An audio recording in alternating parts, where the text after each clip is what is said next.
Hola, buenos días. Bienvenidos a todos los que están presentes de manera presencial y de manera virtual.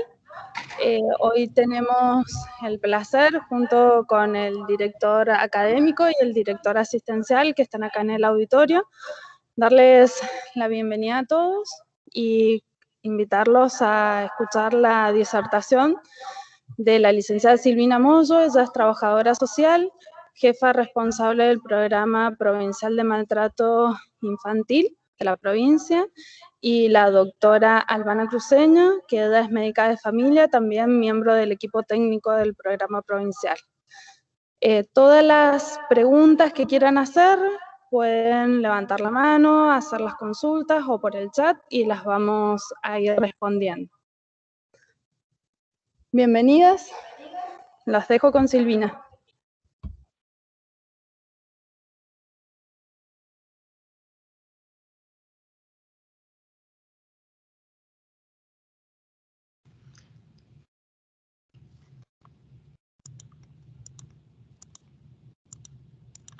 ¿Ahora sí? Sí, bueno. Buenos días a todas y a todos. Muchas gracias por habernos invitado. Para nosotros es un placer encontrarnos siempre con profesionales y personal que trabaja en salud. Y es fundamental, obviamente, el poder compartir en estos espacios algunas generalidades, criterios, y algunas cuestiones también que tienen que ver con las actualizaciones en lo que es la intervención en situaciones de violencia que afectan a niños, niñas y adolescentes. Yo les voy a empezar a compartir el pendrive, el PowerPoint. Sí.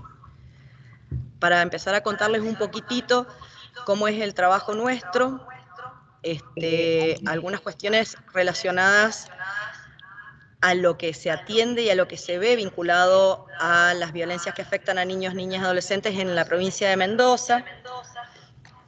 No empieza ahí. Bien. Bien, ahora sí.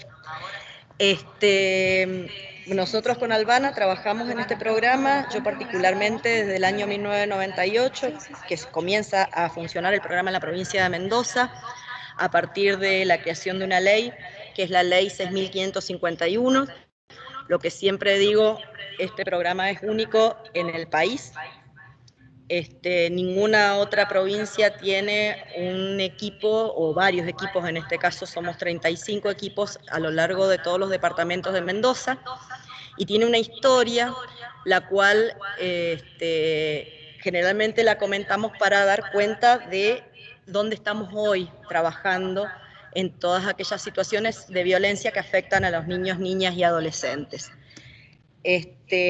Nosotros empezamos a hablar de desde dónde venimos cuando hablamos del Programa Provincial de Prevención y Atención Integral del Maltrato a la Niñez y Adolescencia, y muchos de ustedes, sobre todo los más grandes, los que somos más viejitos, han escuchado, trabajando en salud, lo que eran los GAR, los grupos de alto riesgo, en su momento, que es cuando se crea este programa.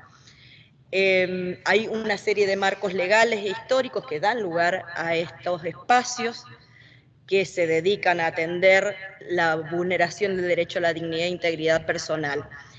Y este surgimiento no solo se da a partir de la ley 6551, que es la ley provincial, sino ha sido acompañada por una serie de legislaciones, tanto a nivel internacional como nacional, y que le da como una forma diferente, y que a partir de la cual nosotros también empezamos a trabajar algunos paradigmas de lo que es los derechos hacia niños, niñas y adolescentes, que tiene que ver la 26061. La ley 26061 es la ley nacional de creación, de protección, de los derechos de niñas, niñas y adolescentes. A partir del 2006 que se legisla esta ley, nosotros empezamos a trabajar también unas nuevas formas de intervenir y de acompañar a estos niños y niñas en la protección de aquellos derechos vulnerados.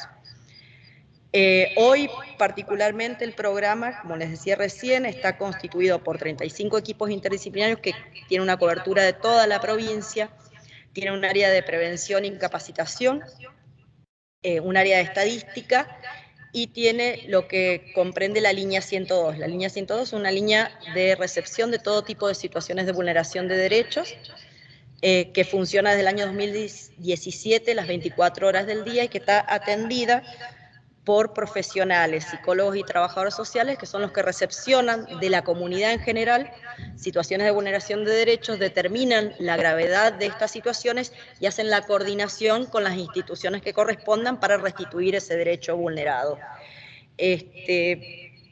Durante el año 2020, que fue un año y sigue siendo el 2021 un año muy particular, a través de nuestros equipos hemos continuado trabajando sin ninguna interrupción en esta particularidad que nos ha presentado la pandemia, adaptándonos incluso a las dificultades de que los niños y niñas se acercaran a los hospitales y centros de salud, y hemos estado profundizando lo que es la atención a domicilio. ¿Querías decirme algo? Ahí está la computadora.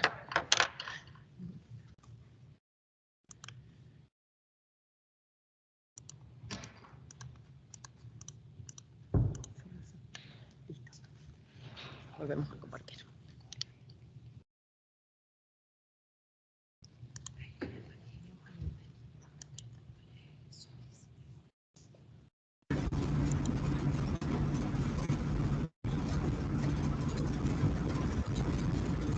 Esa es la... Bien, y en este contexto, con esta historia y con estos años tan particulares, básicamente intentamos tener continuidad en lo que es la atención, la periodicidad, no cortar el tiempo y cada cuánto nosotros atendemos a estas familias en situaciones de violencia. Trabajamos fuertemente en la calidad, en el compromiso y en la priorización de algunas situaciones de mayor gravedad. Y ahora vamos a ver un poquito más adelante cuáles son esas situaciones. Pero antes de esto, es importante poder ver el tema de que las violencias no se les pasa, o sea, la situación de violencia no le pasa a unos pocos. La pregunta siempre es decir, ¿quién de ustedes no ha transitado alguna situación de violencia en su vida? Todos, de una manera u otra, hemos transitado y hemos vivenciado situaciones de violencia, que con diferentes recursos y habilidades hemos podido resolverlas o no. Pero cuando nosotros estamos hablando de situaciones de violencia que afectan a niños, niñas y adolescentes, que depende de aquellos adultos que son los que muchas veces los violentan, es mucho más difícil afrontar esa situación, esos niños y niñas, si no hay algún otro adulto que pueda acompañar, cuidar y restituir los derechos vulnerados. Ese es nuestro gran desafío, ya sea desde el programa con los equipos nuestros que atienden estas situaciones, pero el desafío también es poder trabajarlo con las otras instituciones que están vinculadas a los niños, niñas y adolescentes, y con la comunidad en general, para poder actuar con la mayor celeridad posible y para poder cortar ese círculo de la violencia y disminuir el daño que afectan a estos niños y niñas. Nosotros trabajamos con aquellas situaciones de violencias más visibles y transitamos desde las más visibles hasta las más invisibilizadas, que muchas veces son las que pasan desapercibidas, entre comillas, pero generan un daño a mediano y largo plazo que quizá es tan importante como la violencia física o lo más visible que nosotros generalmente identificamos, o la violencia sexual. Cuando hablamos de violencias que afectan a niños y niñas y adolescentes, estamos hablando de aquellas visibles, la emocional, que a veces se invisibiliza también. ¿Quién no ha escuchado a adultos en algún ámbito familiar o en algún ámbito de comercio, un supermercado, donde le dicen a sus niños, no toques eso, siempre sos igual, sos un estúpido, no vales para nada? Y muchas veces para nosotros pasa desapercibido esa forma de tratar a los niños de otros que están cercanos a nosotros. Y en realidad el impacto emocional en esos niños y niñas es tan fuerte o aún mayor que los golpes físicos concretos, cuando se dan de una manera crónica y permanente y periódica. Tenemos la violencia física, todo el mundo la ve, es visible generalmente, los golpes, las patadas, etc. La violencia sexual, el trato negligente, la violencia cibernética, la violencia institucional, pero también hay un montón de otras microviolencias que son las más invisibilizadas, que también afectan en lo que es el ejercicio del derecho a la dignidad e integridad personal de los niños, niñas y adolescentes.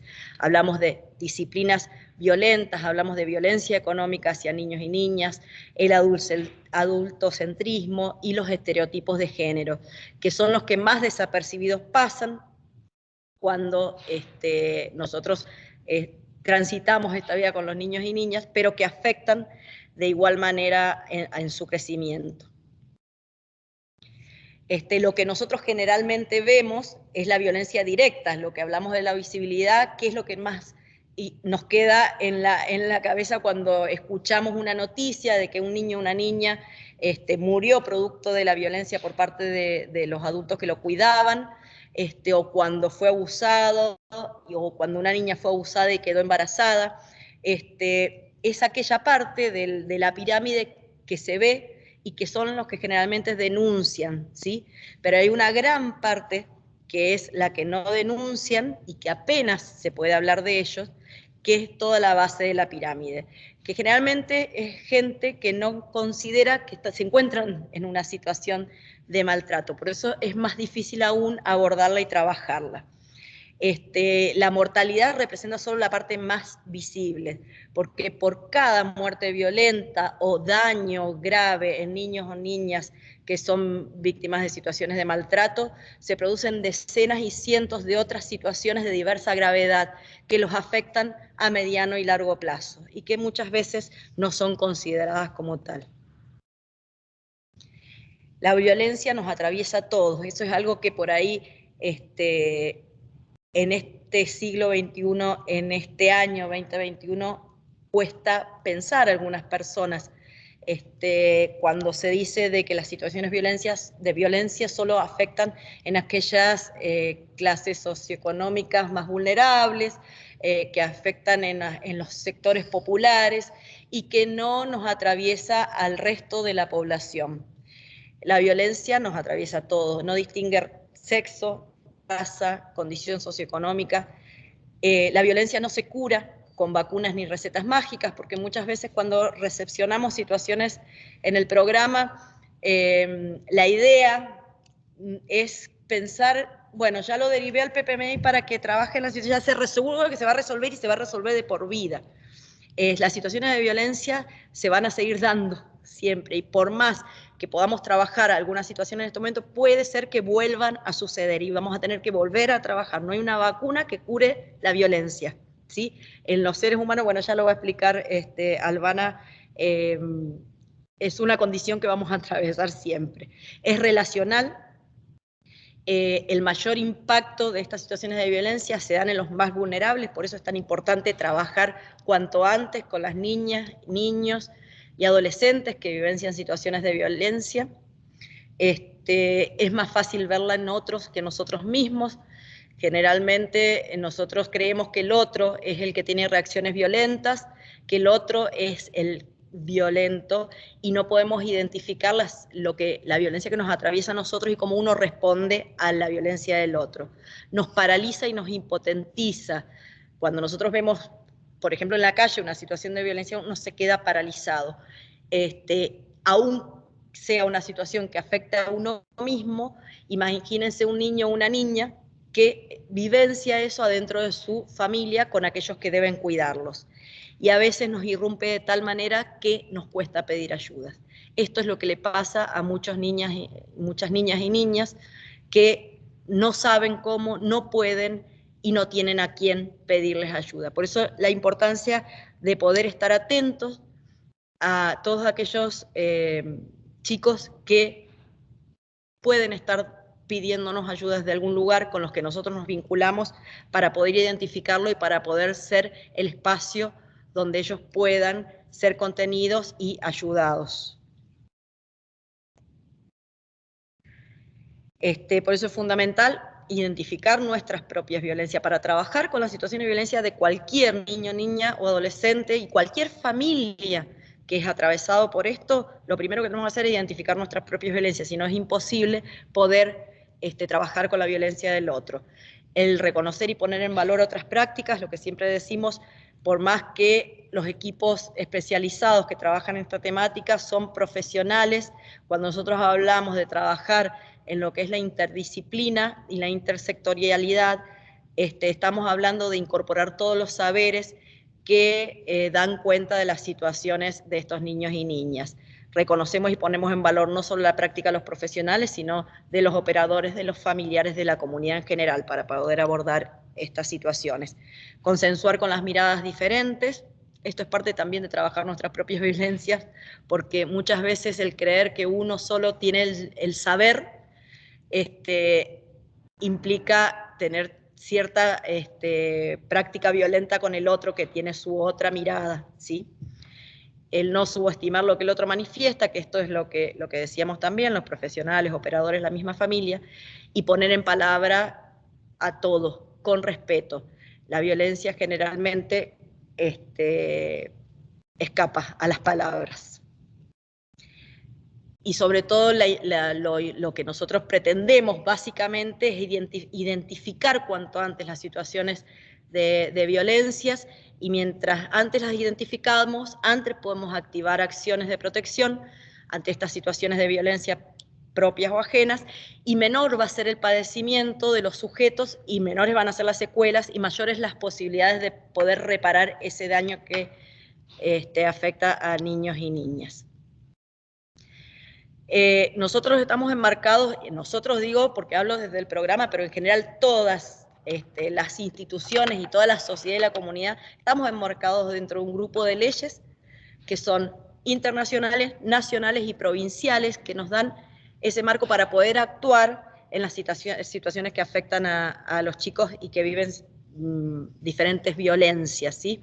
Desde la Convención Internacional de Niños del Niño del año 1989, si nosotros nos ponemos a pensar en esto, en este nuevo cambio de paradigma, del 90 a esta parte tenemos 30 años, 30 y algún años, contra siglos y siglos de no consideración de los niños como sujetos de derechos. Entonces, muy poco el tiempo, pero en ese poco tiempo se han construido un montón de herramientas y de marcos legales para poder actuar cuando el derecho a la dignidad e integridad personal está vulnerado en estos niños, niñas, adolescentes. Argentina fue uno de los primeros países que adhirió a la Convención Internacional de los Derechos del Niño, en el año 1990, luego lo incorpora en la Constitución en la reforma del 94, y Mendoza, como les decía al principio, es una de las provincias pioneras, no solamente en el trabajo de lo que es el maltrato infantil, sino también en lo que es la protección de los derechos de niños, niñas y adolescentes. Fue la primera provincia que crea su propia ley de protección de derechos en el año 1995, que es la 6354, con la esencia en todo de acuerdo con la Convención Internacional de los Derechos del Niño. Luego surge en el 97, se aprueba la ley de creación del programa, y luego las legislaciones nacionales que también nos dan un marco de intervención, que es la Ley Nacional 26061 en el 2006 y la Ley 26657, que es la Ley de Salud Mental, en el 2012. En el 2015 hay una reforma del Código Civil donde se pone en palabras algo que parece demasiado obvio, que los niños no pueden ser agredidos por sus padres para educarlos, ¿sí? Se los digo en criollo, pero es así. En uno de sus artículos dice esto, que no está bien que se les pegue a los niños para educarlos. Parece mentira que en el 2015 tenga que incorporarse esto en el Código Civil, pero bueno, está dentro de la ley. Y lo que es la provincia de Mendoza, en función de la 26061, se reforma la ley provincial 6354 del 95, esto se hace recién en el 2019, que es la ley 9139, que da lugar o renombra lo que son los equipos técnicos interdisciplinarios, que son los ETI. que en algún momento se llamaba anual. Yo no sé si, bueno, lo han escuchado, lo han, en algún momento han tenido contacto con esta institución, pero es el organismo máximo de protección de derechos en Mendoza.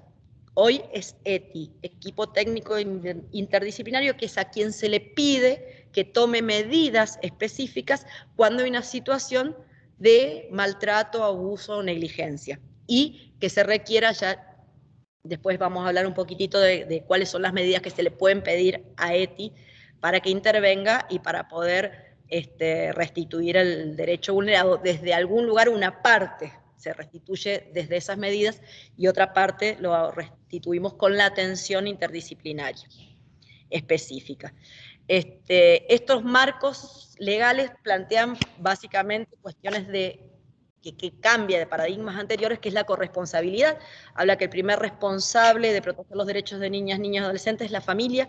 Si la familia no pudiese hacerlo o no supiese cómo, es el Estado quien debe acompañar a esa familia en el cumplimiento de la protección de este derecho.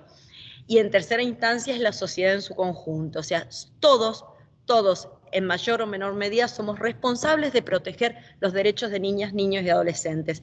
Y por eso cuando hablo del tema de la línea 102, la comunidad en general, cuando toman conocimiento, no las instituciones, porque tenemos protocolos específicos y leyes específicos, pero la comunidad, un vecino, cualquiera que tome conocimiento de una situación de vulneración de derechos hacia niñas, niños y adolescentes, que sepa que están siendo maltratados, vulnerados de algún lugar, puede y tiene la obligación de llamar a la línea 102 para dar cuenta de esta situación y que las instituciones que les correspondan proteger o restituir el derecho vulnerado pueda intervenir lo más rápido posible para que este chico pueda seguir teniendo el ejercicio de su derecho. Habla del centro de vida, el centro de vida legítimo, el lugar donde pasa mayor tiempo legítimamente esta niña y adolescente. Habla de la importancia de los lazos sociales, de los vínculos significativos, que esto es muy importante porque muchas veces se ha priorizado los vínculos biológicos por el resto de los vínculos, y muchas veces dentro de las familias biológicas es donde se vulnera mayormente este derecho, es donde se maltrata o se abusa a los niños, las niñas y adolescentes. Por eso es importante que cuando nosotros intervengamos en estas situaciones podamos tener claro cuáles son esos lazos, cuáles son esos vínculos que también pueden acompañar en la crianza de estos niños cuando los vínculos biológicos no están dando cuenta de ese cuidado. Habla del interés superior del niño y de la no discriminación. ¿Por qué trabajamos de la protección del derecho? Justamente el artículo 9 de la ley 26.061 habla de la protección del derecho a la dignidad e integridad personal. Yo les contaba hace un rato, el programa funciona desde el año 98, esta ley se crea en el 2006, que es la ley nacional, pero bueno, este artículo responde a la acción de nuestro programa desde ese momento, porque habla de que tenemos que proteger a los niños, niñas y adolescentes del abuso, el maltrato físico, emocional, la negligencia, etcétera. Habla del deber del funcionario público de dar cuenta, que ya lo voy a explicar enseguida, de estas situaciones. Cualquier profesional, médico, psicólogo, cualquier personal que trabaja en una institución pública o privada tiene la obligación de tomar acciones cuando toma conocimiento de una situación de maltrato o abuso.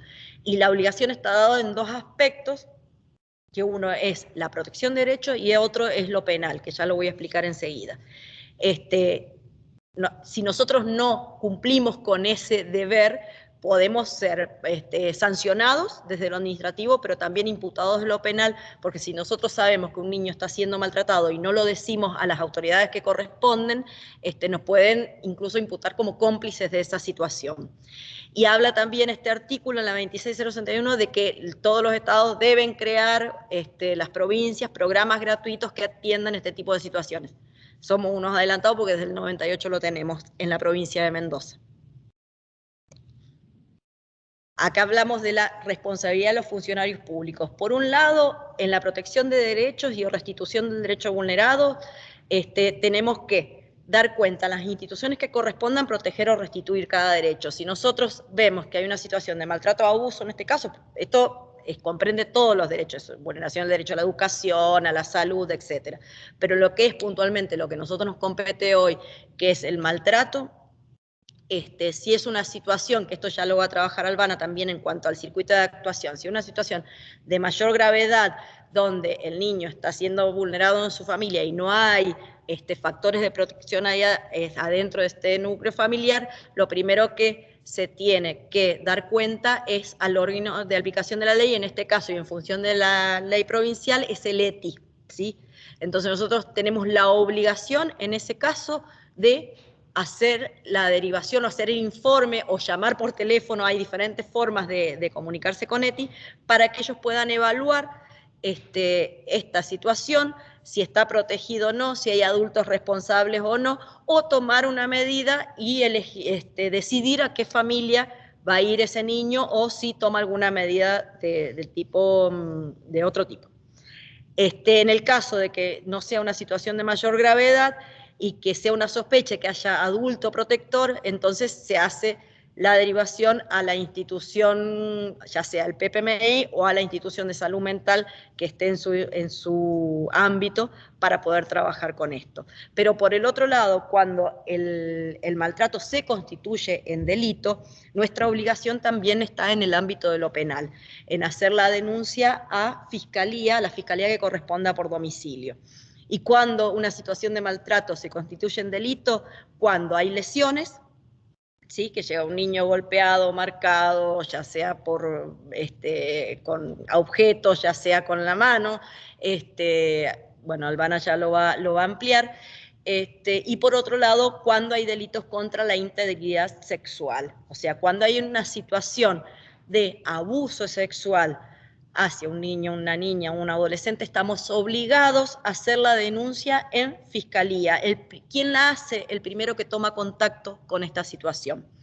Entonces, a una guardia llega un niño, una niña que ha sido abusado, lo dice en la guardia, el primero, médico, enfermero o quien sea que lo haya recibido y haya escuchado ese relato o haya visto aquellos indicadores de abuso, tiene la obligación de hacer la denuncia en fiscalía. Y en el año 2018, en la última modificatoria del Código Penal, lo que se agrega es que no importa que ese abuso haya sido intra o extrafamiliar, porque antes de esto solo teníamos que hacer las denuncias los profesionales si el abuso era intrafamiliar. Hoy, si tomamos conocimiento de que un adolescente o un niño ha sido abusado por un extraño, por una persona que fuera del núcleo familiar, lo mismo estamos obligados a hacer la denuncia penal para que se actúe en consecuencia en todo lo que tiene que ver con el delito. Otra de las cosas importantes también que trabajamos es el tema de no exponer públicamente la información de niños y niñas. Esto está en la Ley de Derecho del Paciente y de sus familias cuando se vulnera el derecho, este derecho, básicamente. Toda persona que participa, esto es importante por ahí, porque en pos de a lo mejor no sé, o encontrar alguna respuesta o el impacto que nos genera cuando trabajamos con situaciones sobre todo de abuso, de maltrato grave, uno lo comenta con otras personas o da algunas pautas de quién es ese niño o esa niña y estamos vulnerando gravemente la intimidad de esta familia, de este niño, porque ya ha sido vulnerado cuando ha sido abusado o maltratado. Imagínense que además esto nos pasa muchas veces que cuando sale en la prensa, que esté no su nombre, porque hoy ya no sale su nombre, pero sí sus características, la escuela donde va, el domicilio, el nombre de los padres, o sea, claramente se está dando cuenta de quién es el niño. Entonces es tremendo porque ha sido vulnerado en reiteradas oportunidades y muchas veces por los mismos profesionales que decimos que estamos cuidando a este niño o que estamos trabajando para la restitución de ese derecho vulnerado. De la salud mental porque todas las situaciones de violencia son tan complejas en el abordaje, que es imposible trabajarlo desde un solo profesional, desde un solo equipo interdisciplinario. Por eso es importante no solo en la interdisciplinariedad, para que las diferentes miradas de los diferentes profesionales converjan en el diagnóstico y en el tratamiento de esta situación, sino también hablamos de la intersectorialidad. O sea, es fundamental también trabajar con otros ámbitos que están vinculados al niño en este abordaje.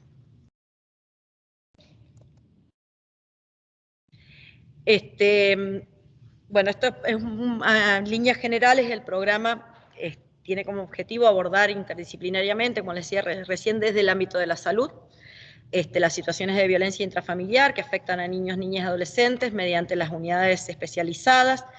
Se trabaja no solamente la intervención clínica, sino también se realizan tratamientos a través de dispositivos grupales, individuales, familiares y de la articulación intersectorial, interinstitucional, como les decía recién. También hay otro de los grandes objetivos, poder capacitar a los profesionales, al personal de todo el sistema integral de protección de derechos, para poder detectar tempranamente y coordinar estas situaciones, y con la población general el tema de la corresponsabilidad en la protección del derecho a la dignidad e integridad personal. En este momento el programa tiene 35 equipos, como les explicaba hace un rato, y se trabaja por lo menos con un equipo por departamento, y en aquellos que tienen mayor densidad poblacional tenemos 3 o 4 equipos, o como en Las Heras por su complejidad tenemos 6 equipos interdisciplinarios. Para nosotros es importante, por ahí uno dice, bueno, los números, un solo niño que tenga, que viva una situación de abuso o maltrato, ya a nosotros nos implica y nos preocupa, pero hay mucho más de un niño que vive este tipo de situaciones en la provincia de Mendoza. La violencia contra los niños es una violación de los derechos humanos y es un problema de salud global para nosotros. Por eso el sector salud está tomando medidas importantes para articular su rol, tanto en la prevención como en la respuesta a la violencia contra los niños, niñas y adolescentes, como es en el caso de la provincia de Mendoza. Los pacientes atendidos por situaciones de maltrato, esto como para tener una idea de cuánto es lo que nosotros vemos, que si nos recordamos y vamos a la primera o segunda firmina, es solo la punta de la pirámide. Esto que nos llega a nosotros, que nosotros vemos, que se puede visibilizar, que las instituciones y la población en general nos ayudan a visibilizar y que nosotros los tenemos en tratamiento, es esto, solo la punta. Imaginémonos qué hay abajo de todo esto. Nosotros, de las estadísticas que se presentan acá, del año 2012 al 2019, hemos visto un crecimiento sostenido de las situaciones que atendemos, de maltrato y de abuso en general. Nosotros vemos lo que son la parte verde son los adultos, porque cuando un niño o una niña atraviesa una situación de violencia, no solo se trabaja con él o con ella, sino que se trabaja también con aquellos adultos que lo cuidan, ¿sí? Es fundamental. El año 2019 hemos atendido 9.130 niños, niñas, adolescentes en la provincia de Mendoza y 6.500 adultos que los acompañaban.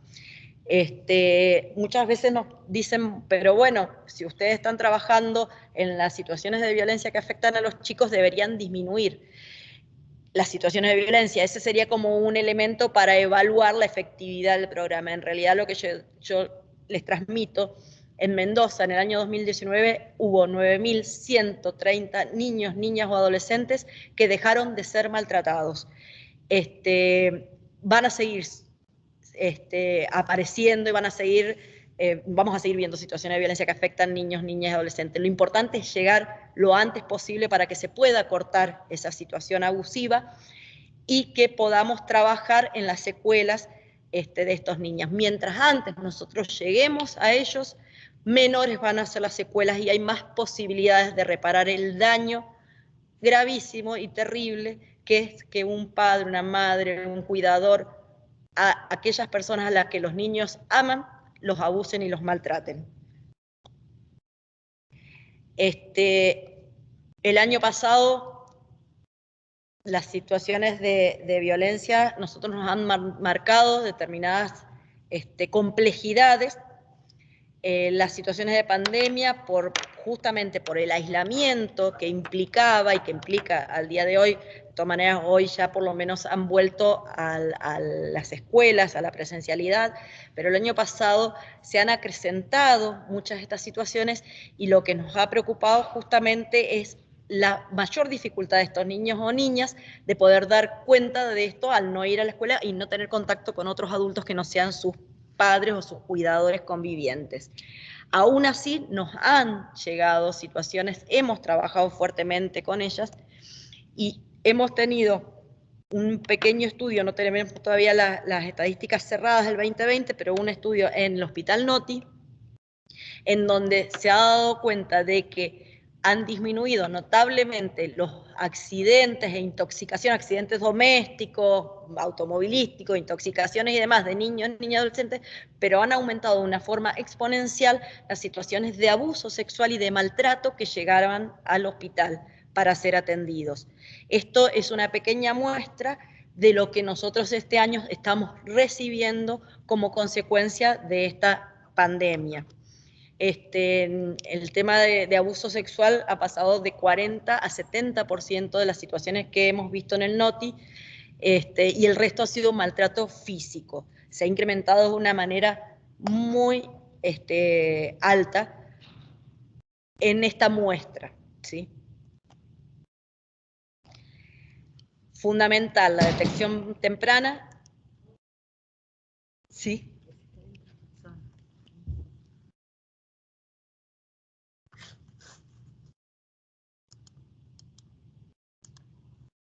No sé cómo estamos con el tiempo. ¿Sí? Ya un ratito, 2 minutos, 5. Bien, ya termino. Bien.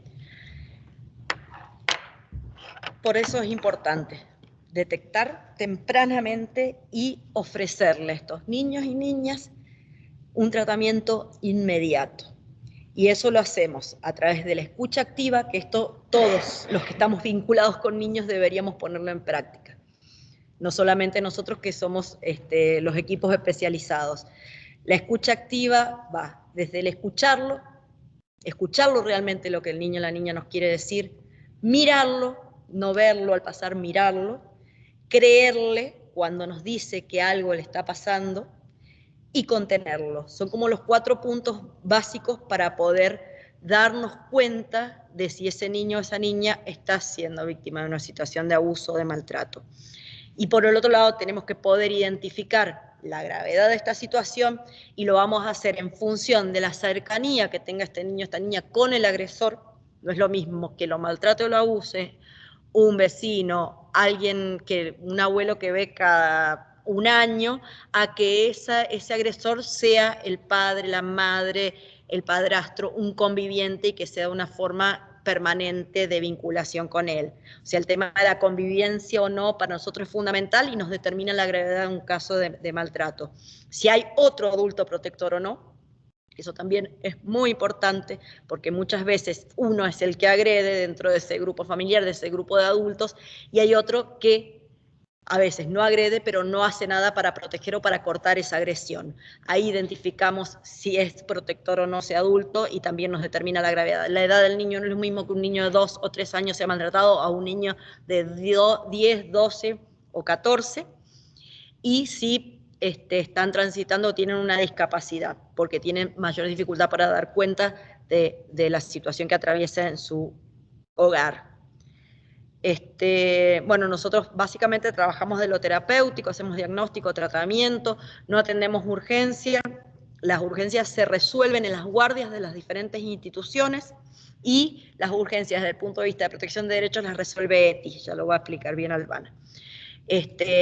Y lo que es la parte penal y fiscalía, sobre todo en el caso de abuso sexual, que también lo va a explicar Albana, porque es importante dar cuenta a la fiscalía lo antes posible si hay una situación de abuso cercano en el tiempo.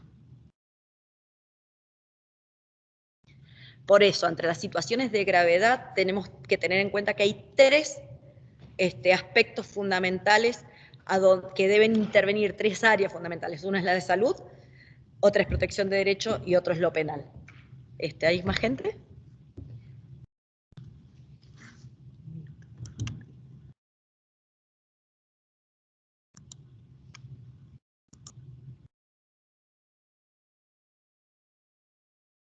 Fátima.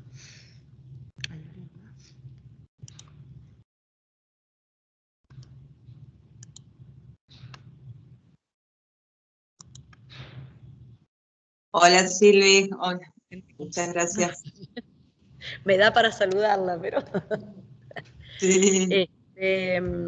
Bueno, estos son como los 3 ámbitos puntuales que si tenemos una situación de gravedad tienen que intervenir sí o sí: salud, protección de derechos y el ámbito de lo penal. Esto ya lo vimos, porque estoy... Ahí está. Y para terminar esta parte, porque ya enseguida continúa Albana, fundamental, y lo dije antes, la interdisciplinariedad, la intra e interinstitucionalidad, la intersectorialidad. Albana.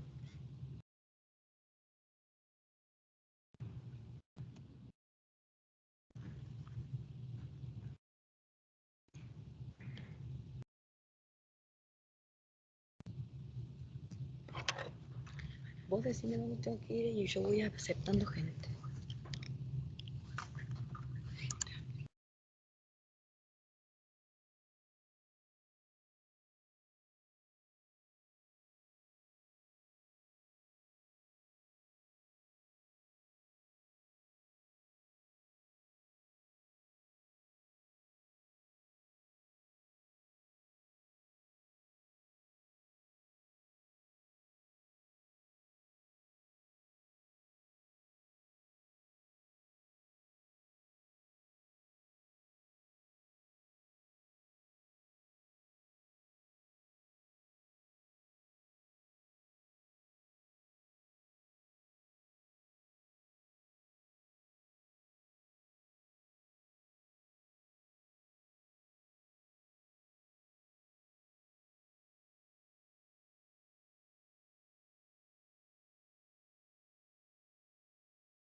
Hola, buen día. Mi nombre es Albana Cruceño, yo soy médica, pertenezco al equipo técnico del PPMI, trabajo también en asistencia en algunos efectores territoriales.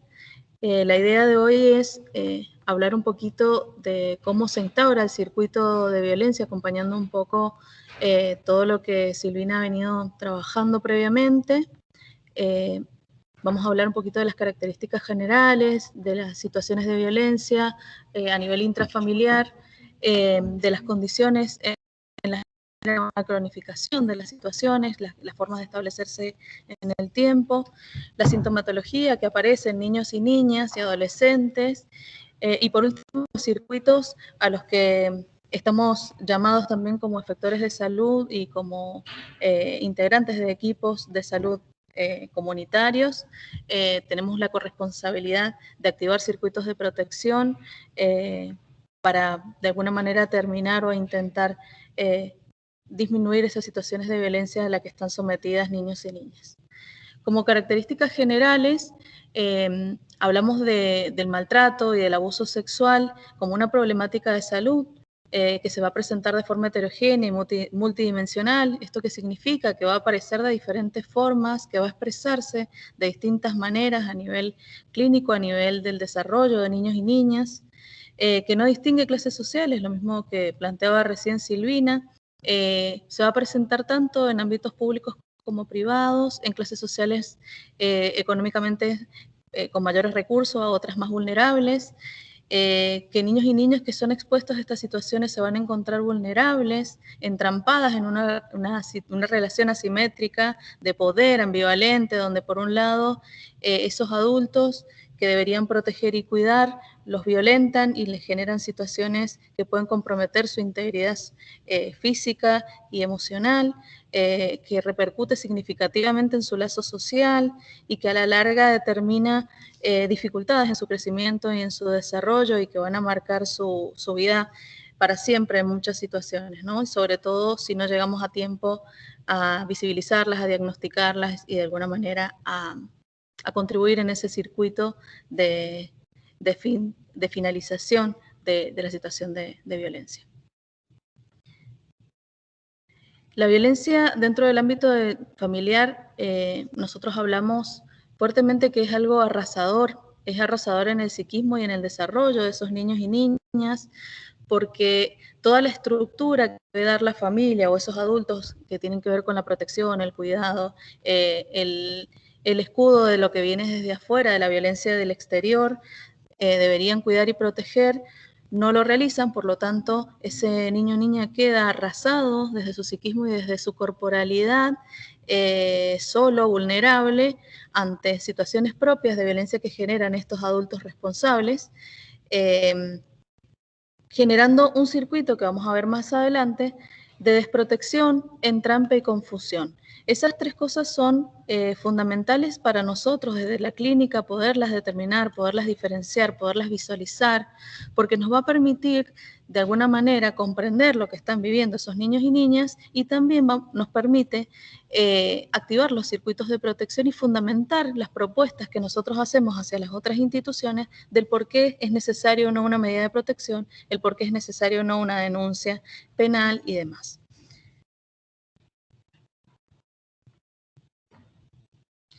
Bueno, como decía recién, los adultos a cargo tienen la función de cuidar, de proteger, de filtrar, o sea, de metabolizar todo aquello que viene del mundo externo, y en el caso de las situaciones de violencia intrafamiliar, este fenómeno no se cumpliría, por lo tanto los niños y niñas quedarían expuestos a situaciones de mayor vulneración hacia el mundo externo y hacia el mundo interno intrafamiliar.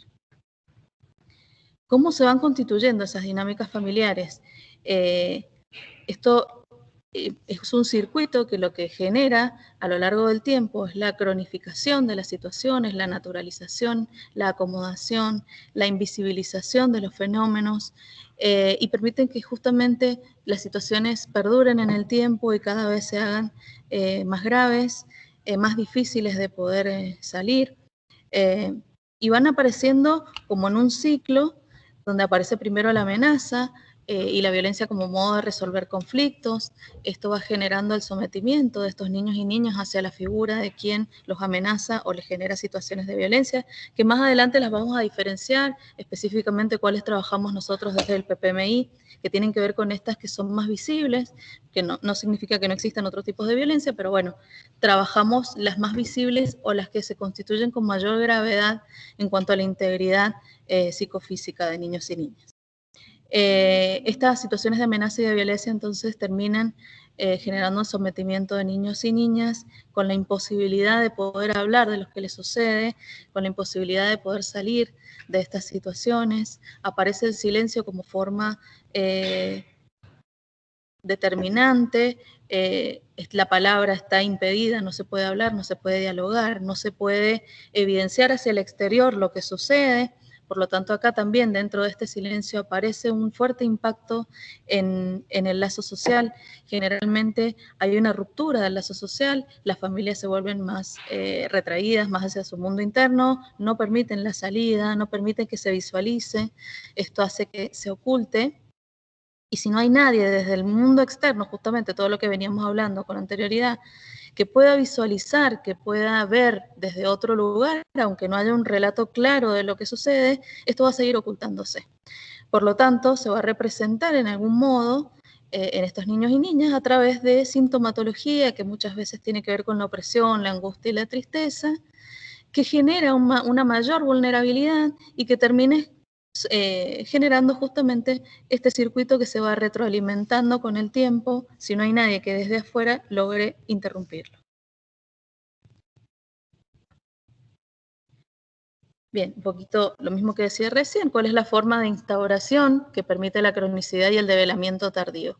El develamiento es lo que nosotros llamamos cuando niños y niñas pueden hablar de alguna manera, de alguna u otra manera, ya lo vamos a ver un poquito más adelante, de qué forma pueden develar las situaciones de maltrato y de abuso.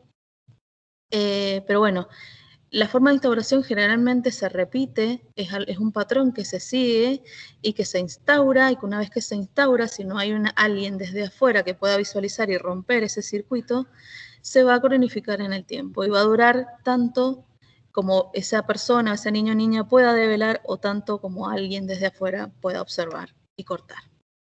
Bien, como primera instancia aparecen la presencia de secretos y amenazas que están relacionados al vínculo de confianza que presentan con el agresor. El agresor es alguien cercano que de alguna manera conoce a esos niños y niñas, sabe de qué manera pueden amenazar, de qué manera pueden instaurar el secreto, y eso permite que por esta relación asimétrica de poder que se genera, niños y niñas cumplan con ese secreto que de alguna manera les obliga su agresor. Esto va a generar desprotección, que es lo que hablábamos recién en relación a la vulnerabilidad. A su vez va a generar sentimientos de vergüenza y de culpa, porque niños y niñas se sienten como responsables de lo que les sucede. Muchas veces estas amenazas tienen que ver con esto, ¿no? Que culpa de ellos recibieron un golpe, o culpa de ellos que de alguna manera seducen a su agresor, son violentados sexualmente. Esto a su vez genera la vergüenza y la culpa, genera mayor imposibilidad de poder hablar, de poder expresarlo a otras personas, porque sienten que no les van a creer, sienten que los van a tratar de mentirosas, que no existe. Por lo tanto, eso aumenta el silenciamiento, aumenta el ocultamiento. A lo largo del tiempo, si eso se instaura, niños y niñas se acomodan a las situaciones, como en un estado neutral, quedan imposibilitados ante la figura de su agresor, naturalizan las situaciones que viven, las minimizan, muchas veces no conocen otras formas, entonces creen que es normal o que es habitual o que está bien que les suceda porque no han podido ver nada más por fuera de su ámbito intrafamiliar. Hasta que aparece, yo lo he puesto como acomodación versus develamiento. ¿Por qué lo planteo así? Porque de alguna manera el develamiento va a ser posible si hay algo desde el exterior que se empieza a visualizar en ese niño o niña que le va a permitir poder hablar de alguna forma. Por lo tanto, mientras tanto no haya algo que permita el develamiento, el fenómeno de la acomodación, de la naturalización, de la minimización va a seguir sucediendo y va a ser tan crónica la situación como el tiempo pase para que puedan hablar. Una vez que se produce la situación de develamiento, que esto es muy importante porque lo vamos a ver más adelante, si bien el relato o la palabra de ese niño o niña para nosotros va a ser un factor determinante y específico de diagnóstico, muchas veces no está. Y la forma de expresión es a través de la corporalidad. Y quienes trabajamos en salud, es importante que lo tengamos en cuenta porque muchas veces vamos a tener situaciones clínicas o de patologías que no entendemos, que no responden a tratamientos, que no tienen un origen que nosotros podamos determinar, que sea, vamos a ver que se escapan a lo que habitualmente conocemos. Va a tener que ver muchas veces también, vamos a ver cómo es la relación con esos adultos que acompañan estas situaciones de patológicas o pseudopatológicas. Y bueno, de alguna manera esos niños y niñas van a hablar de forma simbólica a través de la expresión de sus cuerpos, a través del juego, a través de otras formas o de una forma verbal a través de la palabra.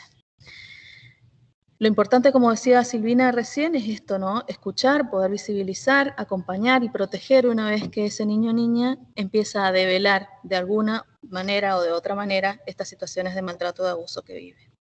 Por último, la última etapa va a ser la etapa de la denuncia y de la retractación, que esta etapa es fundamental y que la vamos a ver más adelante.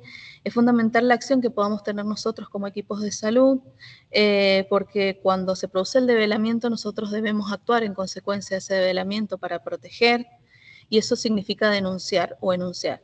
Denunciar muchas veces lo asociamos directamente a la figura penal, a las fiscalías, pero a veces tiene que ver con un proceso también de enunciación o de información a las instituciones que corresponden para generar circuitos de protección. Si un niño o niña devela una situación de abuso de maltrato y quien escucha no acompaña, esa denuncia se transforma en retractación. ¿Y qué significa eso? Aparece esto que es muy habitual escuchar y que muchas veces nos conforma y nos quedamos ahí y nos dicen, en realidad no pasó, fue mentira, yo mentí porque estoy enojada con mi mamá, con mi papá, con mi tío, con quien sea. En realidad no fue tan así, fue menos grave, fue solamente que me empujó, fue solamente que que me tocó o quiso tocarme, pero fue un chiste. Bueno, estas cosas que nosotros denominamos retractación, nos van a venir a confirmar que la situación de maltrato sucedió. Siempre que un niño se retracte y nos diga, después de haber develado que eso no sucedió, nos dice que en realidad sí sucedió, pero hay algo del entorno que está generando falta de protección y por lo tanto, para evitar mayor dolor que genera el develamiento, prefiere callarse y prefiere decir que mintió para no seguir soportando ese dolor que genera la falta de acompañamiento. Bien.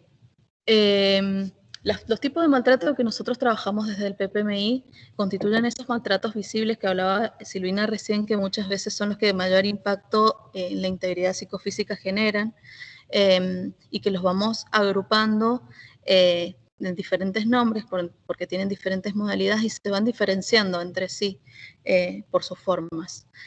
Yo los he ordenado de menor a mayor orden de incidencia, lo que vemos es desde las estadísticas, pero bueno, esto también tiene que ver un poco con lo que se ha podido ir visibilizando a lo largo del tiempo y todo lo que nos queda todavía pendiente de poder visibilizar y dejar de naturalizar. El maltrato de Munchausen by proxy, que es el que menos frecuentemente observamos, que tiene que ver por ahí con patologías de los adultos, patologías de salud mental que generan enfermedades o patologías en niños pequeños, que someten a esos niños a múltiples consultas médicas o intervenciones médicas y que muchas veces terminan derivando en situaciones de vulnerabilidad extrema que causan a veces hasta la muerte de esos niños y niñas. Las situaciones de negligencia, el abuso sexual, el maltrato psicológico y por último el maltrato físico, que es el que vemos en mayor escala. Que esto también a lo largo del tiempo se ha ido modificando y estamos viendo un fuerte aumento en las situaciones de abuso sexual, que es lo que dice Silvina recién, tanto en número como en complejidad. Esto tiene que ver con la forma de vincularse de las familias, tiene que ver un poco también con el impacto, mucho también con el impacto de la pandemia, pero ya es algo que venimos viendo a lo largo del tiempo, un aumento significativo en las situaciones de abuso sexual que atendemos en los efectores, con una complejidad enorme que determinan estas dinámicas intrafamiliares y que más adelante vamos a poder diferenciar también hoy cuando hablamos de abuso sexual y cuando hablamos de otro tipo de abusos que tienen que ver con el ámbito intrafamiliar y que son muy complejos de abordar.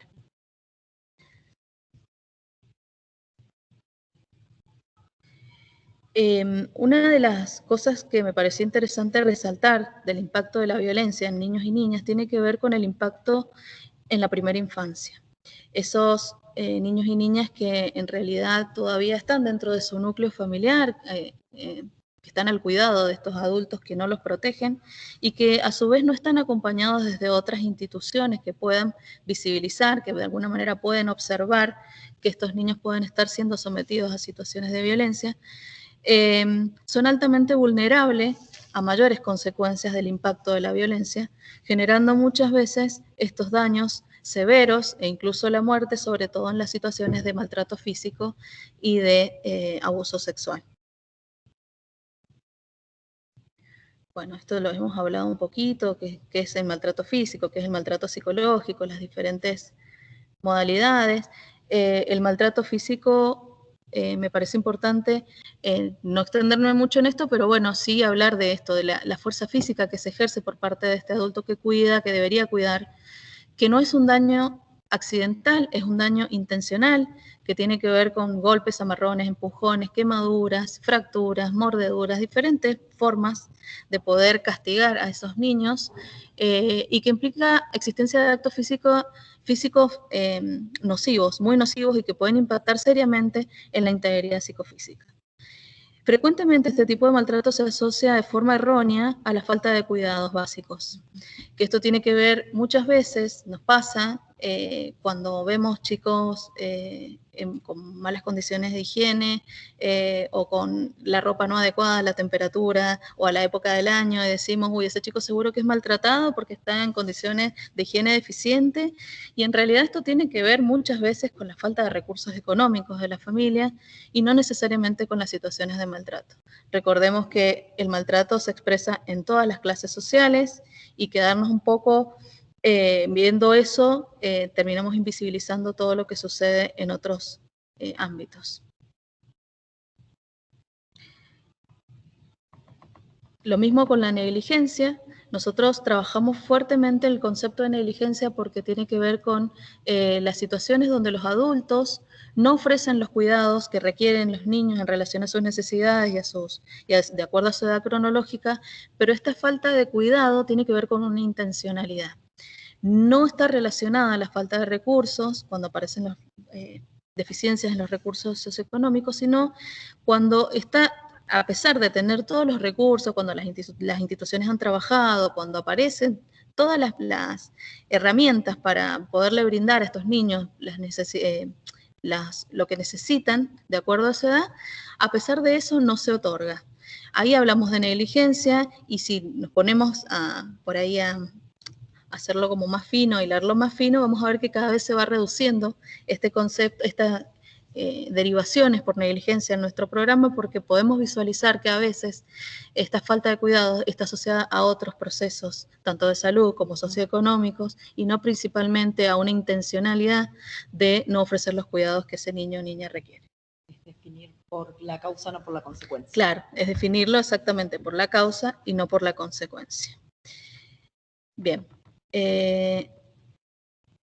Bueno, la violencia sexual merece un apartado. En nuestro programa no podemos hablar de maltrato e incluir a la violencia sexual dentro del mismo, porque son dos situaciones completamente distintas, incluyen otros mecanismos influyen e impactan de forma absolutamente diferente en niños y niñas, en el psiquismo y en la vida.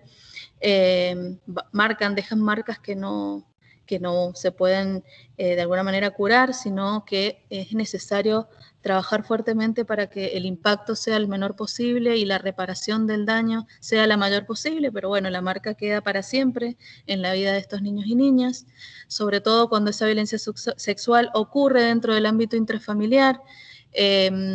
Volvemos a lo mismo, quien debería cuidar y proteger, los violenta sexualmente, genera en ellos acciones que no están, para los cuales no están preparados, y para los cuales tampoco, ni físicamente, ni biológicamente, ni tampoco cuando reciben esa violencia de estas personas que deberían ofrecerle el cuidado y la protección. Ocurre cuando son utilizadas para la estimulación sexual del agresor, con la gratificación de un observador muchas veces, o para la propia gratificación de este agresor. Implica toda interacción sexual en la que el consentimiento no existe o no puede ser dado, independientemente de si el niño, niña o adolescente entiende la naturaleza sexual de la actividad, e incluso cuando no demuestre signos de rechazo. Esto es re importante porque después cuando muchas veces dicen, no, bueno, pero en realidad esta niña está como hipersexualizada, lo ha provocado, sabía lo que estaba pasando y no dijo nada, no lo rechazó. Esto es muy frecuente de muchas veces para poder de alguna manera entender o evitar el horror que nos generan las situaciones, el impacto que nos genera estar frente a estas situaciones. Terminamos de alguna manera naturalizando y diciendo esto para convencernos de que en realidad esta violencia sexual no existe. Incluye miradas, manoseos, juegos, exposición a contenidos no apropiados para la edad, hasta la penetración, o lo que muchas veces hasta las mismas familias nos dicen, el verdadero abuso, que en realidad para los equipos de salud, abuso sexual incluye cualquier modalidad que invada la intimidad de ese niño o niña, así sea una mirada, un manoseo, un juego o una penetración. Algo que nosotros estamos trabajando fuertemente y que es el desafío a partir de los tiempos que corren es diferenciar el abuso sexual del incesto, del abuso sexual incestuoso. Es una diferenciación que es nueva, que tiene que ver con todos estos procesos sociales que estamos viviendo y que es muy importante porque nos va a determinar nuestras prácticas también. Y va a determinar que podamos entender el impacto que generan el arrasamiento que genera estas situaciones de violencia cuando tienen que ver con el entramado familiar y no cuando viene desde afuera. El abuso sexual puede ocurrir con cualquier persona ajena a la familia, que es lo que llamamos abusos sexuales extrafamiliares, en la vía pública, con algún conocido pero que no sea familiar, o por ahí con algunos familiares que no sean cercanos.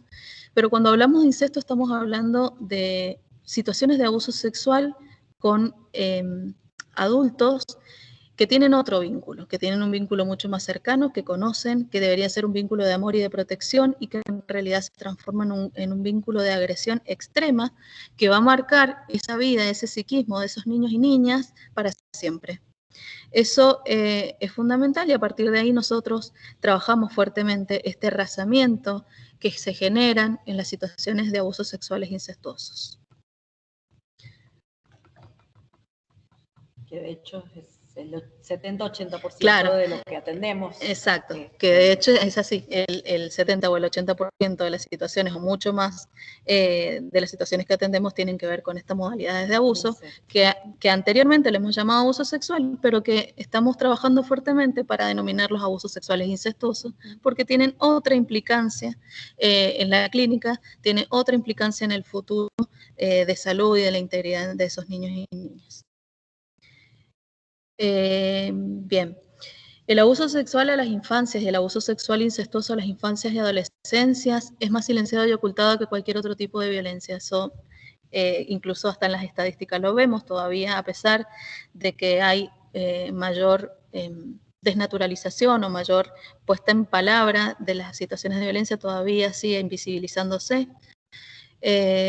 Maltrato no es lo mismo que abuso sexual, que es lo que decíamos recién, y esto no es lo mismo que incesto o abuso sexual incestuoso.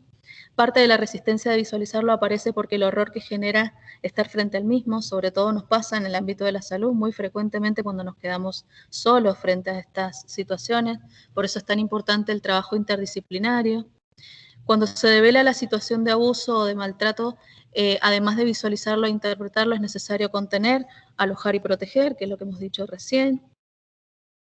La revelación del abuso no es un hecho, es más bien un proceso con idas y vueltas, las retractaciones son parte del mismo, esto que hablábamos, no nos quedemos con lo concreto, no nos quedemos con lo que nos dijo y después se desdijo, que es más fácil por ahí para nosotros porque nos permite corrernos de este horror que genera una niña o un niño que ha sido abusado por sus propios progenitores o por los adultos que deberían haberlo cuidado.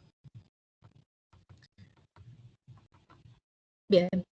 La violencia dentro del hogar, lo que decíamos, se invisibiliza, se niega y se oculta hasta que niños y niñas puedan expresarlo de diferentes maneras. ¿Cómo lo van a expresar? A través de una forma pasiva o una forma reactiva. Podemos tener las dos cosas. Por eso es tan heterogéneo y multidimensional las situaciones de maltrato y de abuso. La forma pasiva es a través de la inhibición, de la tristeza, de la angustia, de la internalización del conflicto. Y la forma reactiva es cuando vemos todo lo contrario, niños y niñas agresivos, hiperactivos, hipersexualizados, que lloran, que se enojan fácilmente, que tienen baja tolerancia a la frustración, que tienden de alguna manera a exteriorizar lo que les pasa, como muchas veces decimos de forma, están llamando la atención o llamando o intentando visualizar eso que les sucede. Diferenciamos los síntomas que podemos, la sintomatología en indicadores, y esos indicadores, hablamos de indicadores de certeza e indicadores de sospecha. Cuando estamos frente a indicadores de certeza, hablamos de indicadores específicos que vienen a darnos el diagnóstico de certeza de esa situación y por lo tanto no podemos corrernos o pensar que no, en realidad no existe. Estos indicadores tienen que ver con el relato, cuando niños y niñas y adolescentes relatan situaciones de maltrato, de abuso, sobre todo las situaciones de abuso, cuando pueden expresar situaciones que no son acordes a la edad, que no la podrían relatar si no las han vivido, porque tienen detalles que es imposible que un niño pueda manifestar.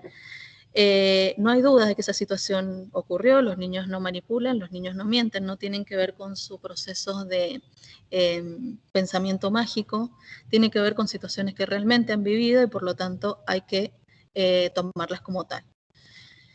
El problema que se nos presenta es que el relato no siempre está, en realidad en la mayoría de las situaciones es muy difícil poder tenerlo y muchas veces ese relato ocurre una vez hacia un solo adulto y después no lo vamos a tener.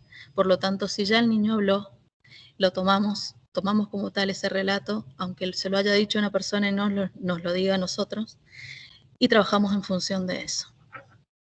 Las lesiones físicas compatibles con maltrato o asociadas a enfermedades de transmisión sexual, que nos van a venir de alguna manera a dar una pauta de qué ha ocurrido. Cuando aparecen, bueno, es como mucho más sencillo poder diagnosticar, pero a veces tampoco están. Y algo que viene por ahí a romper un poco las estructuras, a pesar de que siempre ha existido, es el embarazo en niñas y adolescentes. Esto es un tema aparte, es un tema súper importante y también tiene que ver con estos trabajos actuales y en relación a lo que se viene planteando desde la sociedad, ¿no? El lugar de estas niñas y niñas y adolescentes.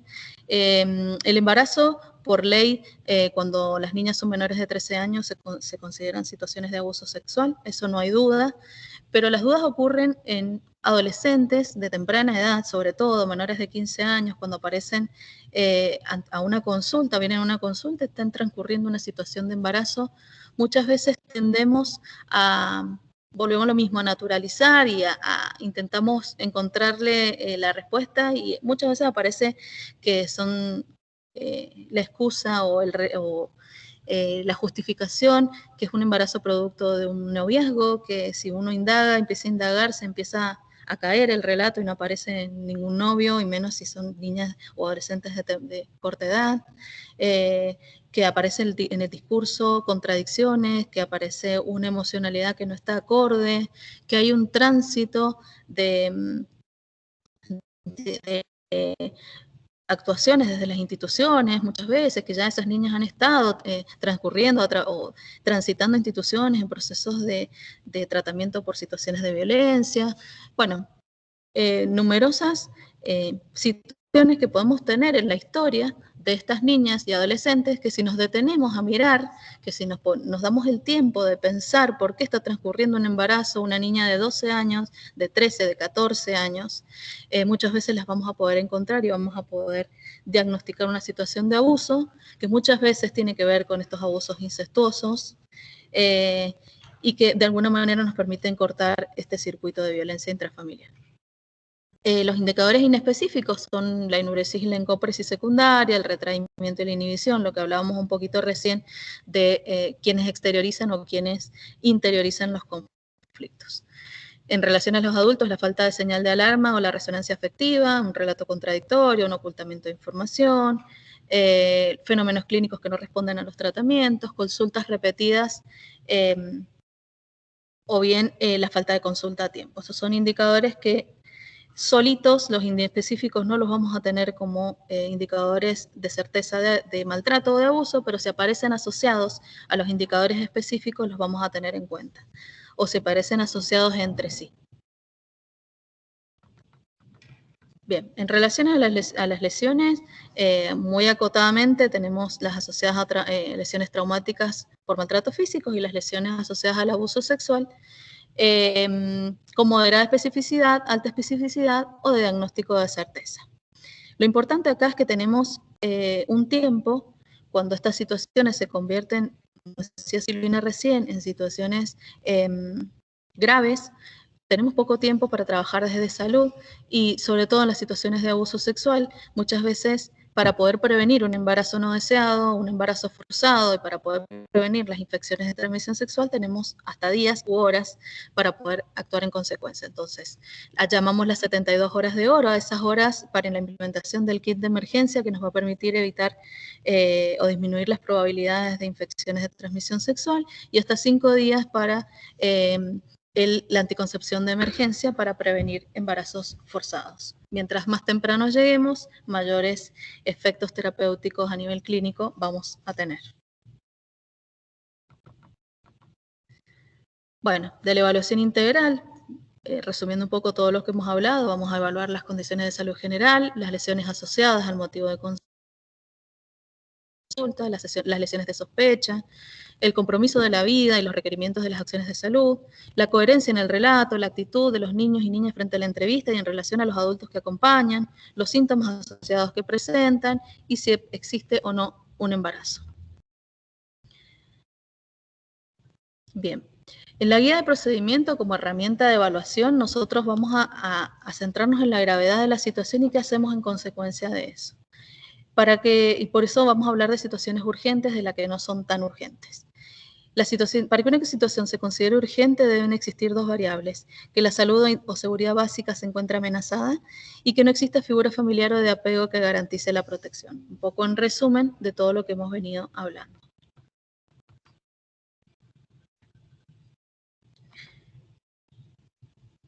Bien, ¿qué vamos a tener en cuenta para precisar el nivel de gravedad y determinar las acciones?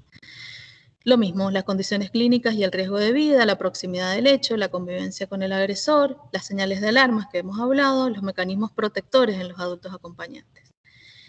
Y para determinar acciones de salud comunitaria vamos a ver si hay una condición clínica o un riesgo de vida que requiere una internación, un diagnóstico y un tratamiento. Vamos a articular con salud, vamos a articular con una internación.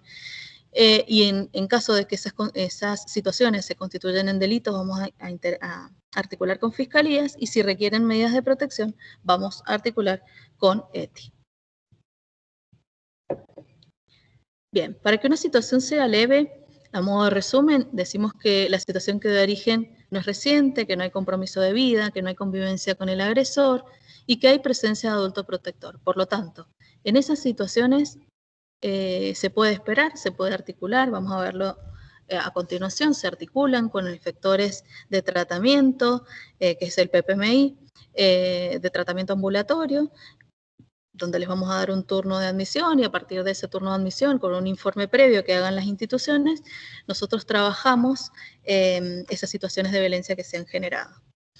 Las situaciones moderadas son las situaciones que a veces hay presencia de lesiones pero que no comprometen la vida, que quizás pueden estar más extendidas en el tiempo, pero que no hay contacto con el agresor o no es conviviente, y que hay presencia de adultos protectores. Quizás a veces requieren una medida de protección, esta situación moderada, pero también son situaciones que no son urgentes y que de alguna manera pueden llegar a esperar un poquito menos que las situaciones leves o que a lo mejor requieran otra acción, como es el pedido de una medida de protección, pero que no es una situación que requiera una intervención inmediata, como las que denominamos graves.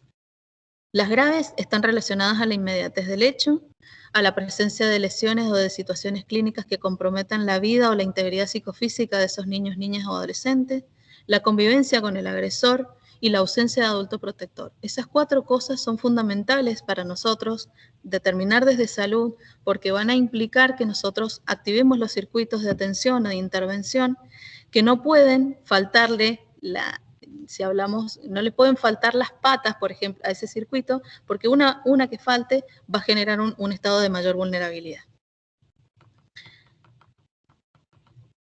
Por último, para trabajar un poco los circuitos de actuación, tenemos las situaciones graves, que es lo que les decía recién, que requieren acciones inmediatas, que no pueden esperar y que requieren un manejo interinstitucional y de la corresponsabilidad de acuerdo a las leyes vigentes. Como hay situaciones, en estas situaciones hay riesgo de vida, hay lesiones, hay compromiso de la salud, con lo primero que se articula es con salud. Salud va a evaluar el hospital, las guardias hospitalarias evalúan las condiciones de esos niños y niñas y generalmente se internan para continuar con medidas terapéuticas o con diagnósticos en las situaciones que se requieren, ¿no? O incluso también con la implementación del kit de emergencia en casos de abusos sexuales recientes. A partir de ahí se articula con ETI para medidas de protección, porque seguramente no van a haber adultos que acompañen o porque el agresor es conviviente. Y en tercera instancia hacemos denuncia en fiscalía, como nos corresponde a través de la corresponsabilidad. Estas situaciones se hacen de forma simultánea, pero lo importante siempre de destacar es que lo primero en garantizarse es la salud, lo que sigue es la protección y por último la denuncia en fiscalía. Uno no va a dejar de denunciar en fiscalía porque es nuestra obligación, pero previamente tienen que estar garantizadas las 2 acciones anteriores, porque si no vulneramos, podemos llegar a generar situaciones de mayor vulnerabilidad. En las situaciones moderadas, lo mismo que les decía recién, son situaciones que en general pueden esperar, pero que a veces requieren medidas de protección. Se articula con PPMI desde salud, con un informe de derivación al PPMI que corresponda por departamento, por georreferencia, y en el caso de requerir medidas de protección, se articula con el equipo técnico interdisciplinario para proponer alguna medida en función de lo que nosotros hemos visualizado. Las situaciones leves Se articula directamente con PPMI, con informe de derivación. Nosotros trabajamos las situaciones y en el caso de que en el momento de tratamiento, en el espacio que se genere de atención, se requiere una medida de protección, PPMI es quien articula con las instituciones que correspondan. Bien. Por último, la denuncia es el quiebre del pacto de silencio al que los abusadores someten a las víctimas, es el pasaje de lo privado a lo público, es el primer acto de resistencia a la violencia del agresor, de su recepción del lugar y acompañamiento en ese tránsito de la denuncia y que la misma tenga efecto, es determinante para que ese niño, niña o adolescente tenga otras posibilidades de elaboración y reparación. Eso es todo, muchas gracias. Si tienen alguna duda, estamos para responderles.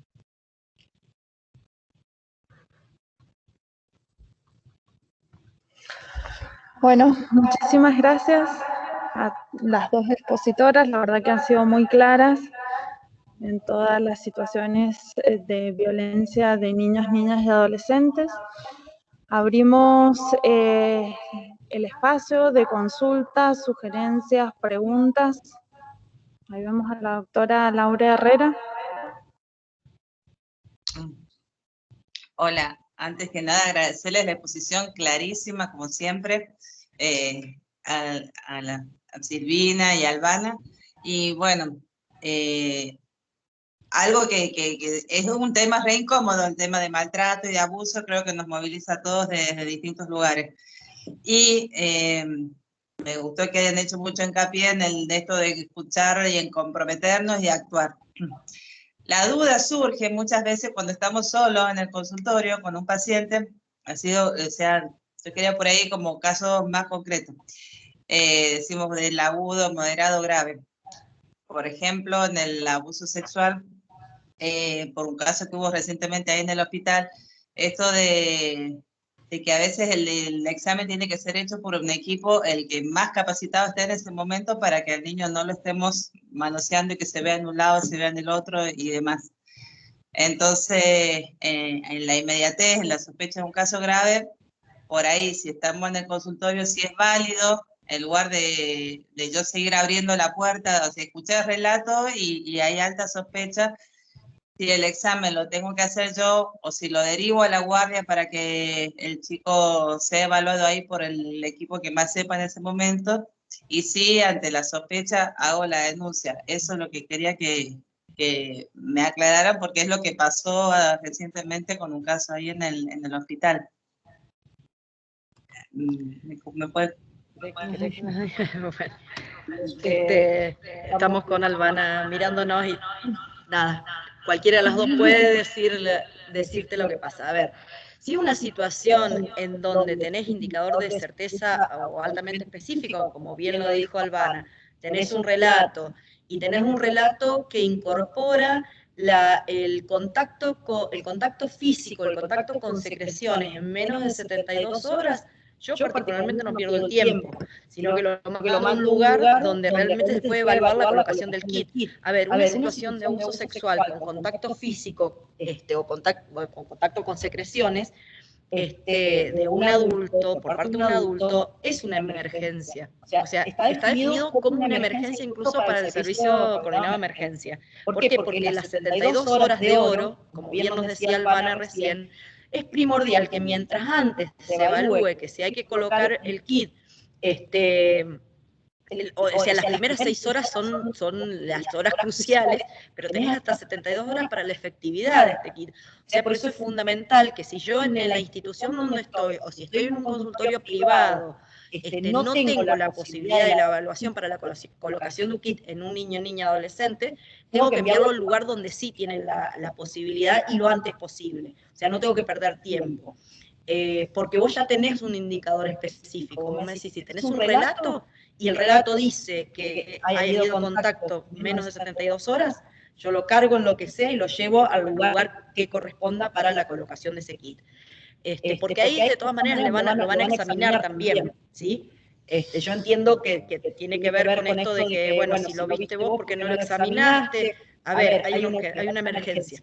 Perdón, una emergencia. Hay que subirlo a algo y llevarlo al lugar donde tienen que colocarle o evaluar la colocación del kit, y ahí se hará el examen y lo evaluará un equipo especializado ya. Si se le colocan el kit a los niños y niñas, generalmente lo internan, por el tema de la aplicación de las drogas y todo lo demás, por más que no haya una lesión física grave, lo internan para poder hacer el seguimiento de la colocación de ese kit. Pero no sé si, Albano, si quieres agregar algo más. Sí, no, quería agregar algo que me parece que ella nombró también en relación a esto y al impacto que genera en los niños la multiplicidad de efectores de salud que lo atienden en ese momento, ¿no?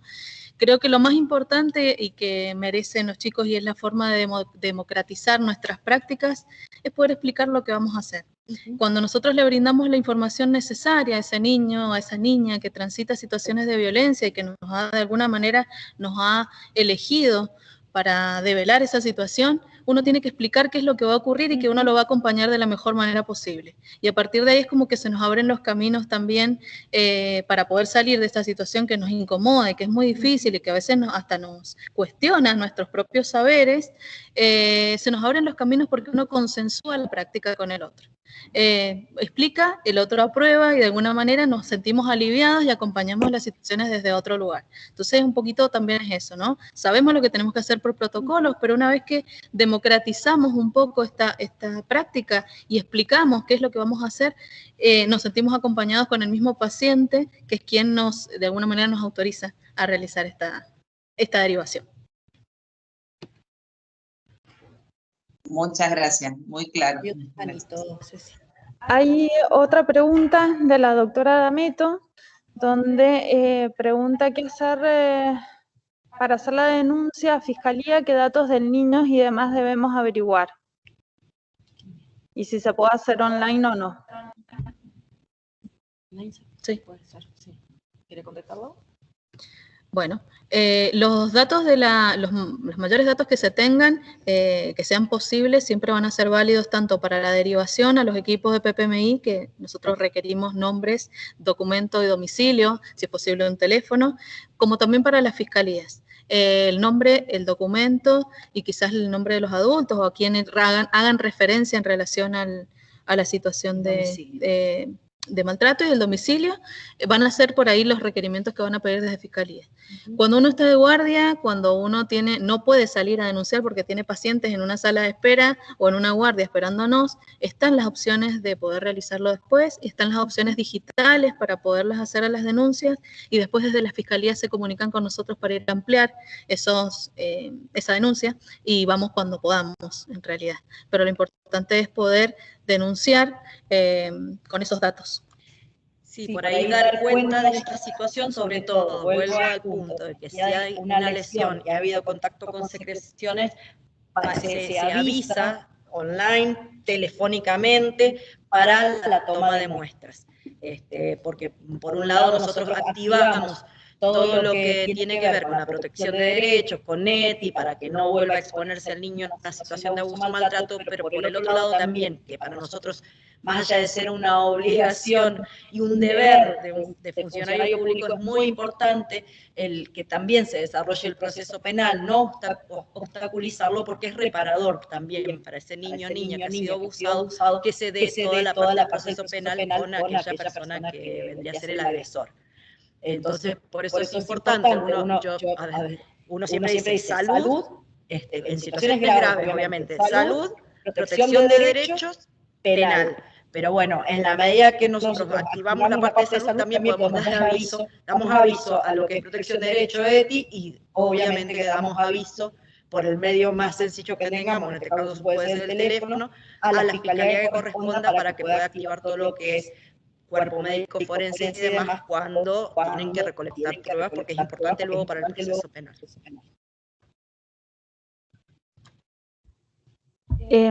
Bien. Sí. Jessica Quintana.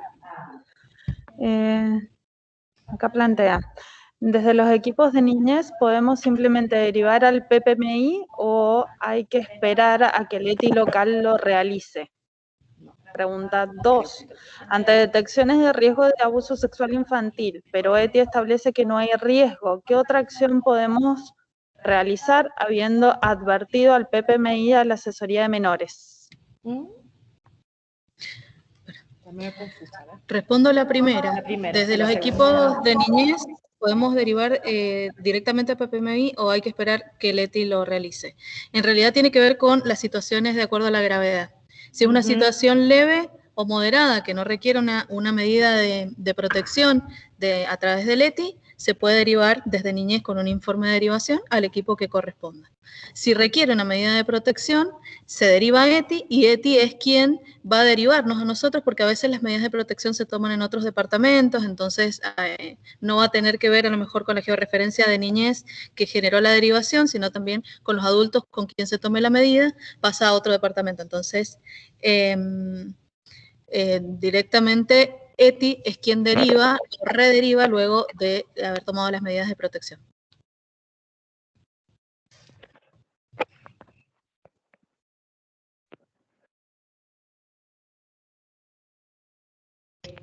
Ahí habla el tema de asesoría de menores.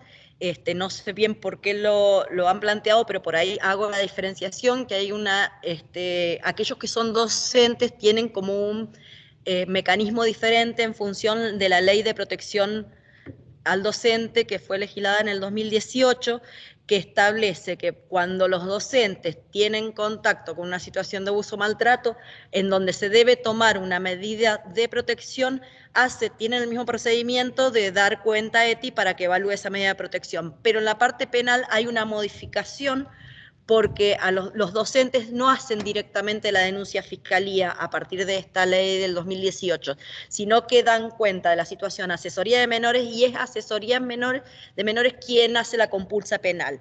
Esto sucede en función de que los docentes planteaban que a veces tenían represalias por parte de la familia. Nosotros hablamos que la mayor cantidad de situaciones se dan dentro del núcleo familiar y en algunas escuelas los docentes ante que dan cuenta de situaciones de abuso o maltrato tenían represalias por parte de la familia. Entonces se legisló la 9054 en donde la parte penal no sale en el expediente el nombre del docente que denunció a Fiscalía, sino que se deriva asesoría de menores y asesoría de menores hace la compulsa penal.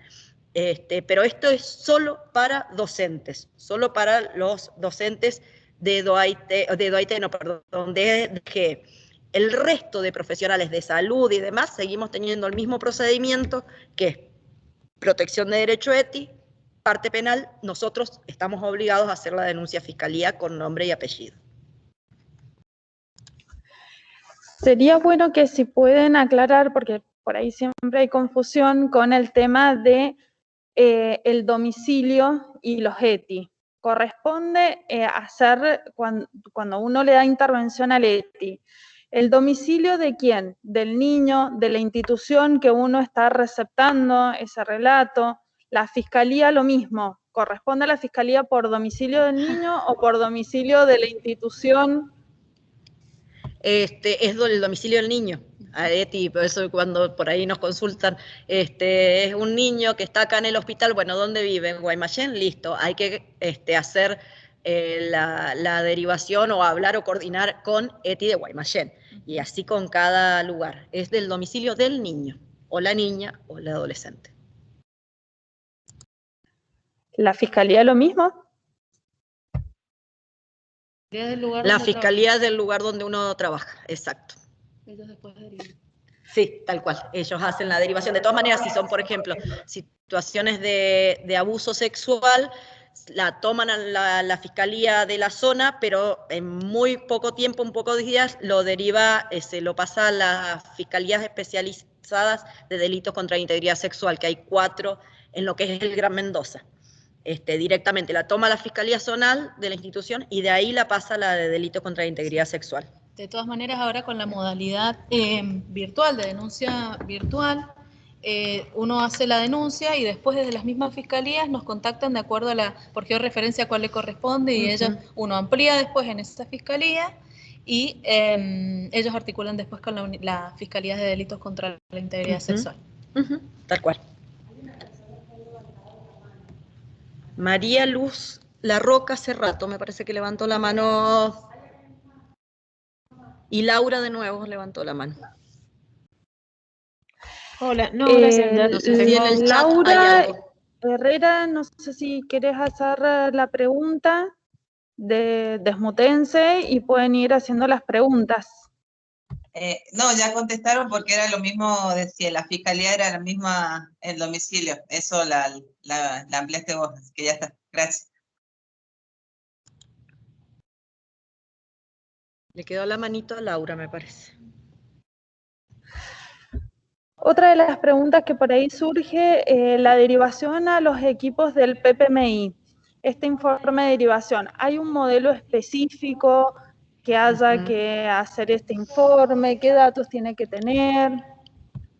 Bien, yo explico. Nosotros tenemos modelos armados con ETI.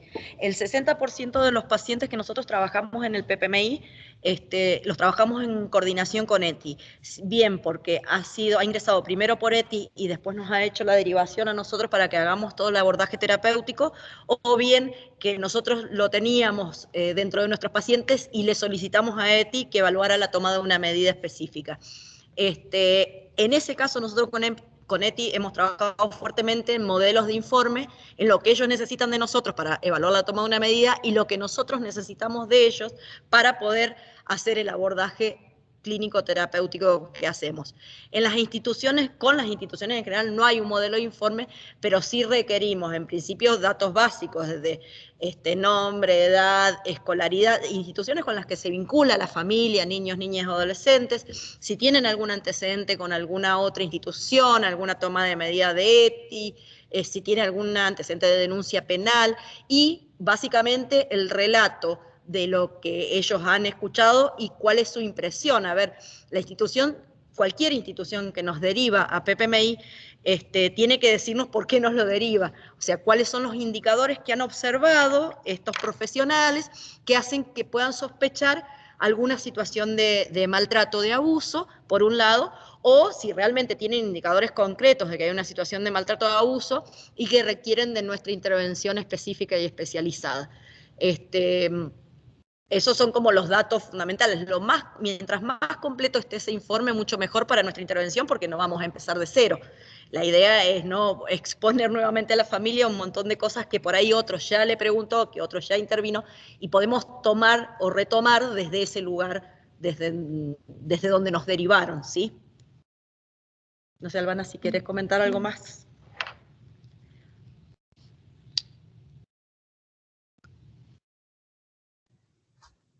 Yo en el chat no teléfono, que no se olviden de poner los informes, dirección, teléfono, más de un teléfono, porque nos ha pasado que nos hacen derivaciones y por ahí no van al turno o hay que citarlo, que recitarlo. Nosotros generalmente hacemos entrevistas domiciliarias, todos nuestros equipos tienen la movilidad, se hacen entrevistas domiciliarias y demás, pero es importante tener ese contacto telefónico, es fundamental. Y domicilio exacto con referencias. Perfecto. Bueno, la verdad que clarísimo. Nuevamente todas las exposiciones de ambas profesionales. Yo no veo ninguna otra pregunta en el chat. No sé si hay alguien que quiera hacer la pregunta de manera verbal o por el chat. Bueno. No. En honor al tiempo, que la verdad que nos hemos pasado un poco, así que bueno, agradecerles a todos por la presencia, por la participación, a las dos expositoras, la verdad que un lujo tenerlas acá en el hospital. Así que bueno, muchísimas gracias a todos. Bueno, gracias también de nuestra parte, para nosotros un honor estar acá y compartir con profesionales de la salud y con la gente en general estas cuestiones. Para nosotros es fundamental que mientras más se difunda y más podamos hablar y ponerle palabras a esto que le pasa a los chicos, más personas va a haber cerca mirándolos y escuchándolos para poder detectar situaciones. No es fácil detectar situaciones de maltrato y abuso que afectan a los chicos. Por eso es importantísimo que mientras más gente esté comprometida con esta temática y que esté atenta, antes vamos a llegar a las situaciones y menores van a ser las secuelas y los daños para reparar. Muchísimas gracias a todos y todos por invitarnos y por estar acá y por escucharnos. Gracias. Gracias.